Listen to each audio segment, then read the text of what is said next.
Hi, welcome back, or welcome if you're new. I'm Alex, and I have time traveled to a basement speakeasy on West 52nd Street in Manhattan. It is the night of December 31st, 1928, about 11 p.m. And behind this door, 300 New Yorkers are about to ring in 1929 in a way that is technically a federal crime. Tonight's plan: get through that door, drink something I shouldn't, and ring in the new year without getting raided. The password is Sherman sent me. Quick scene setter before we go in. I came up out of the new ND subway line of Times Square about an hour ago and found this. New York at the end of 1928 is the loudest, most overlight, most crowded city humanity has ever built. The Chrysler Building is at 30 stories and growing. The Empire State Building has not broken ground yet. Times Square is already the brightest intersection on Earth. The country is rich. Wall Street is climbing. Cars have replaced horses on most streets in the last 5 years. Movies with sound debuted last year with the jazz singer. Everyone is going to the pictures.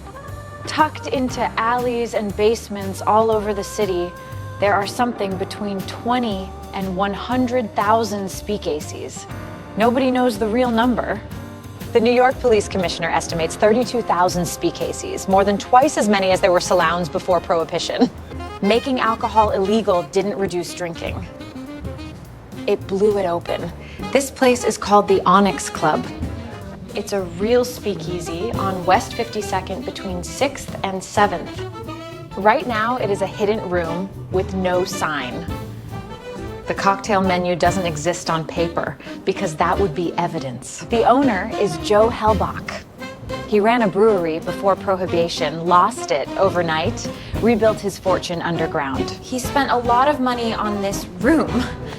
Mirrored walls, geometric rugs, real silver, cut crystal. I am wildly underdressed. I am also fine with that. Actually, no. Let's get changed. Okay, better. Don't ask how I just changed in 5 minutes. Time travel etiquette. Tonight's menu is mostly gin rickeys, French 75s, sidecars, bee's knees. The bee's knees, gin, honey, and lemon juice, was specifically invented during Prohibition to disguise the taste of bad bathtub gin. The honey was the camouflage.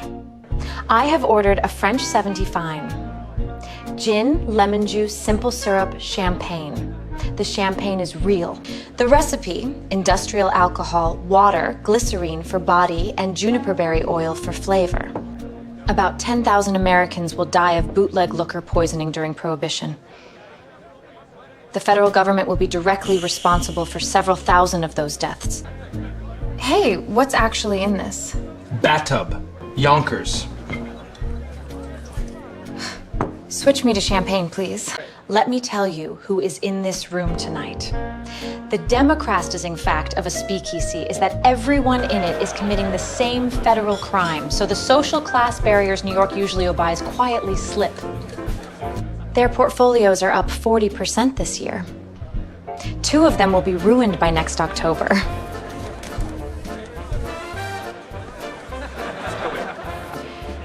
Two tables over, a writer and his girlfriend, both in their 30s. He's working on a novel he won't publish for 6 more years. She's an editor at Vogue. She has read The Great Gatsby. She finds it too sad. The music tonight is not the polite white dance band jazz of the radio. The Onyx Club, like the better Harlem speakeasies, books real jazz. Black musicians playing the music that is in the middle of being invented this exact decade. The trumpet player tonight is Roy Eldridge. He's 17. He just moved to New York from Pittsburgh months ago. In 10 years, he will be one of the most important trumpet players in jazz. The bridge between Louis Armstrong and Dizzy Gillespie. Tonight, he is the kid who got the gig because the regular trumpeter has the flu. The pianist is Willie the Lion Smith, already a legend in Harlem stride piano.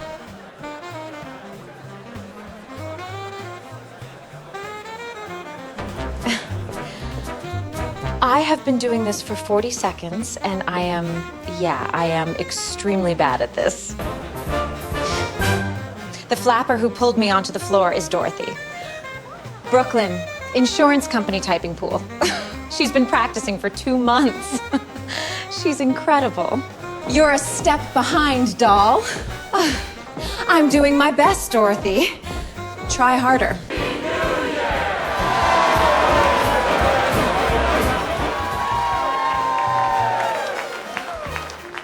Happy New Year! The bar is buying, the band is playing. The Wall Street boys are buying champagne for the stenographers. Crime boss at the end of the bar, he owns this room. He won't be smiling for another hour.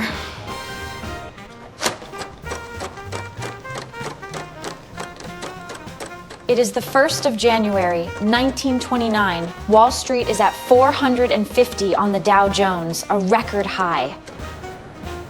By next October, it will be at 380. Their jobs, their savings, their homes, all gone within 36 months. But not tonight. Tonight is perfect. Tonight is the last great night of the Roaring Twenties. They have no idea.